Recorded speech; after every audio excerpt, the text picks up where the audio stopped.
በተለይ ደግሞ አሁን የዓለም ዋጋ ከደረሰበት አንጻር በመናነጻጽርበት ጊዜ አሁን የዓለም ዋጋ በትላንትና ዕለት የደረሰበት ዋጋ ጅቡቲ ላይ የምንረከብበት ዋጋ በመናይበት ጊዜ ቤንዚን 205.74 ሳንቲም 205 ብር ነጥብ 74 ሳንቲም መሆን ነበረበት ማለት ነው።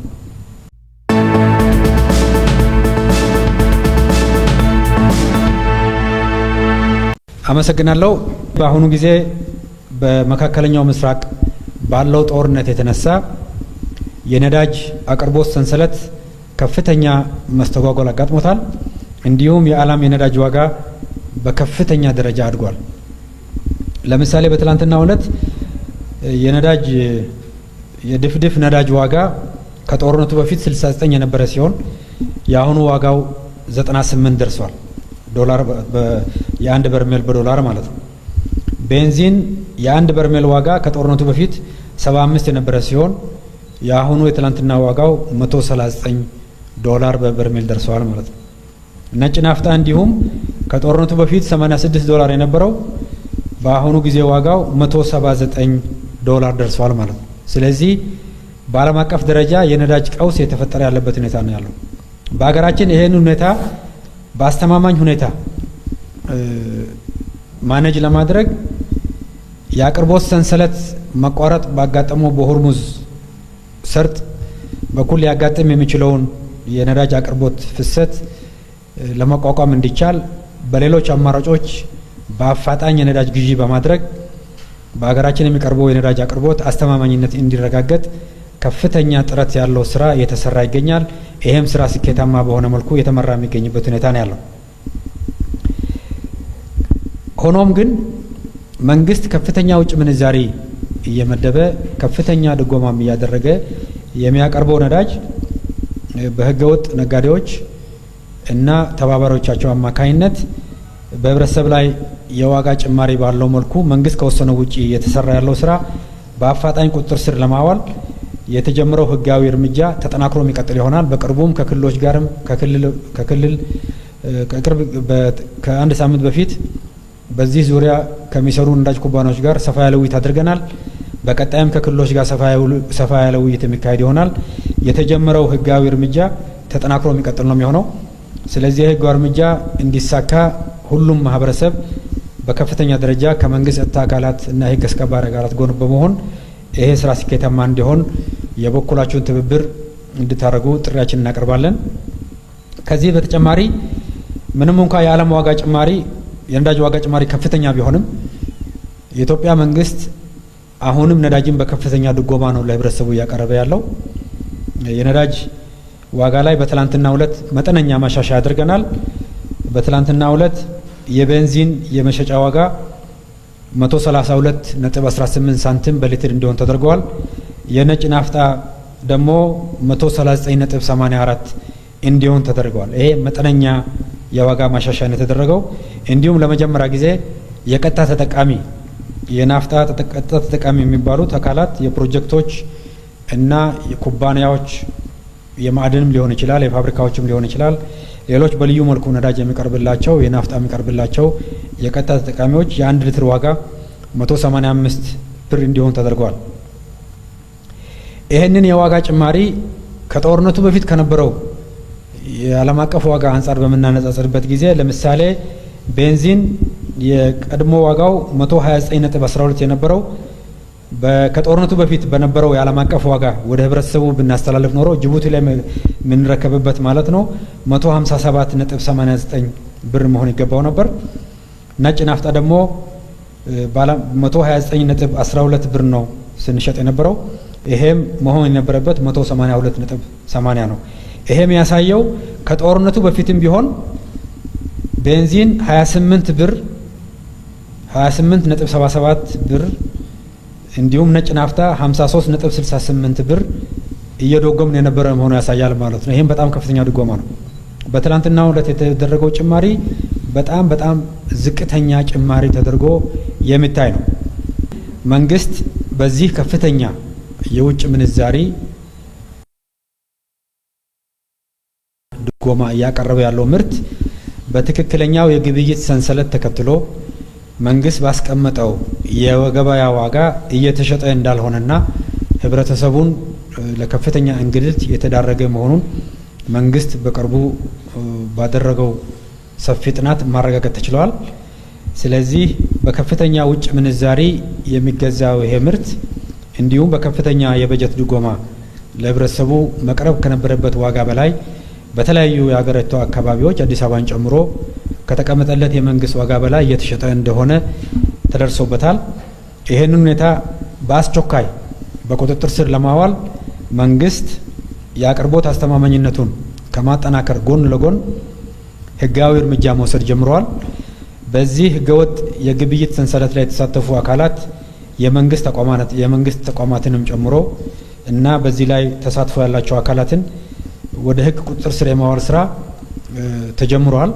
ይሄ ስራ በቀጣይ ተጠናክሮ የሚቀጥል ነው የሚሆነው።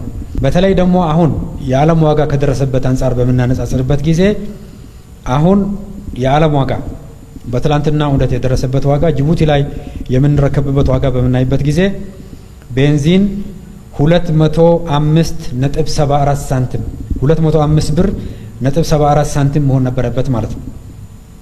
ሆኖም ግን በትላንትና ዕለት የተደረገው የዋጋ የደረሰበት ዋጋ 132.18 ነው።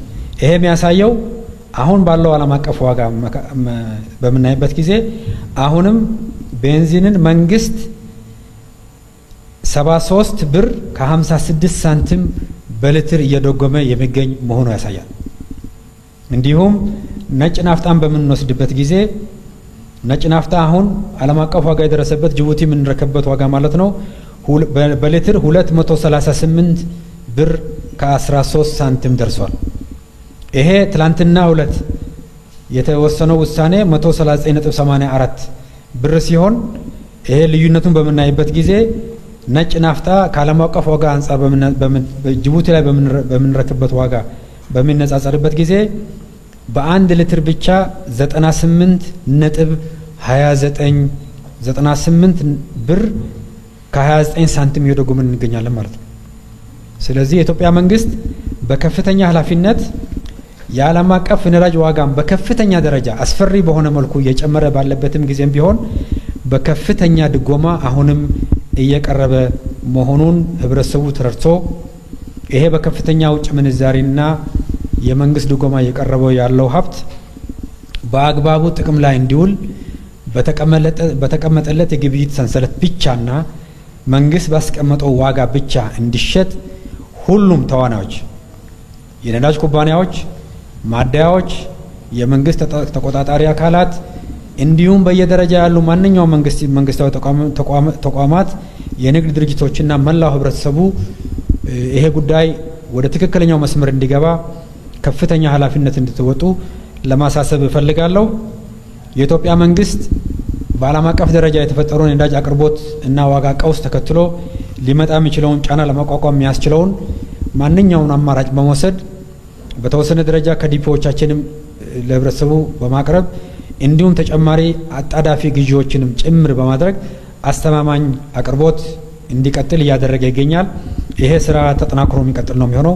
ሆኖም ግን ይሄ ሁላ መንግስት በከፍተኛ ድጎማ እያቀረበው ያለው ሀብት በተቀመጠለት ዋጋና በተቀመጠለት የግብይት ሰንሰለት ብቻ ግብይት እንዲፈጸም ከመንግስት የህግ አስከባሪ አካላት ጎን በመሆን መላው ህዝባችን ለዚህ በከፍተኛ ደረጃ ሊሳተፍ እና ሊተባበር ይገባዋል።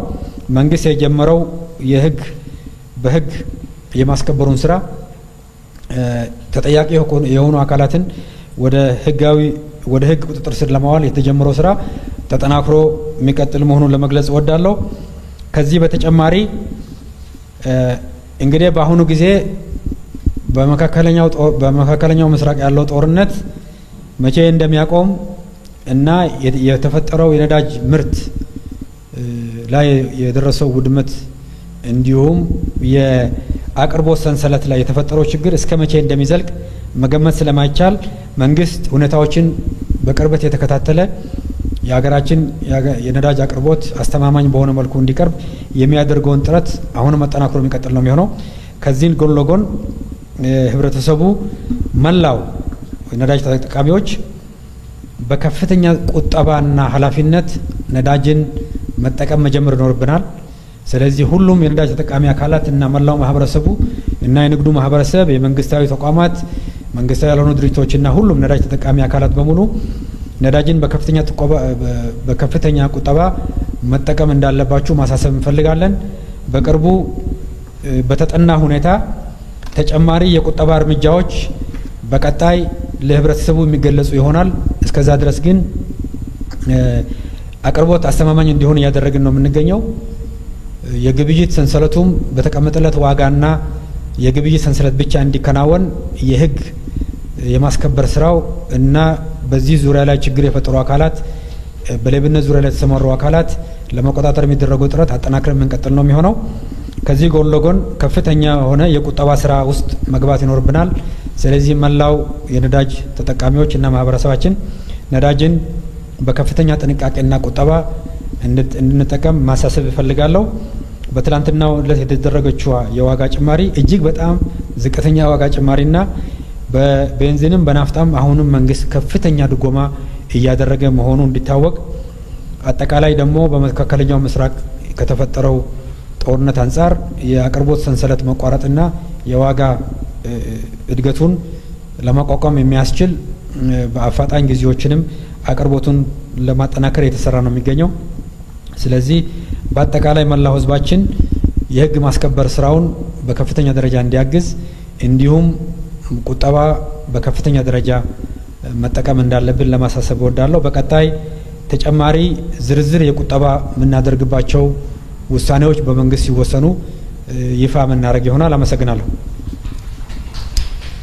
የሚታወቀው በሀገራችን ኢትዮጵያ የተሟላ ማክሮ ኢኮኖሚ ማሻሻያ አድርገን አጠቃላይ ስኬታማ የሆነ የሪፎርም ስራ ተጠናክሮ የቀጠለበት ያለበት ሁኔታ ነው ያለው።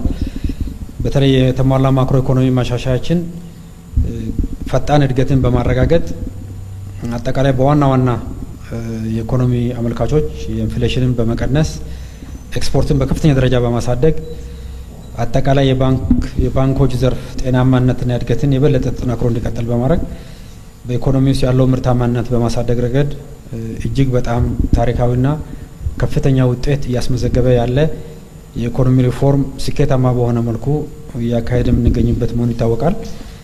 በተለይ ኢኮኖሚው የሚያስፈልጋቸው ዋና ዋና ስትራቴጂክ ኮሞዲቲ የሚባሉት አስተማማኝ አቅርቦት እንዲኖራቸው በማድረግ ከፍተኛ ውጭ ምንዛሪ በመመደብና እንዲሁም ድጎማ በማድረግ እየቀረበ የሚገኝ መሆኑ ይታወቃል። ከዚህ ውስጥ ዋነኛው የነዳጅ አቅርቦት ነው። ሀገራችን ኢትዮጵያ የነዳጅ አቅርቦትን አስተማማኝነት ለማረጋገጥ በየአመቱ ከ4.2 ቢሊዮን ዶላር በላይ የውጭ ምንዛሪ በመመደብ አስተማማኝ አቅርቦት እንዲኖር በከፍተኛ ውጤታማ በሆነ መልኩ የተሰራ የሚገኝ መሆኑ ይታወቃል።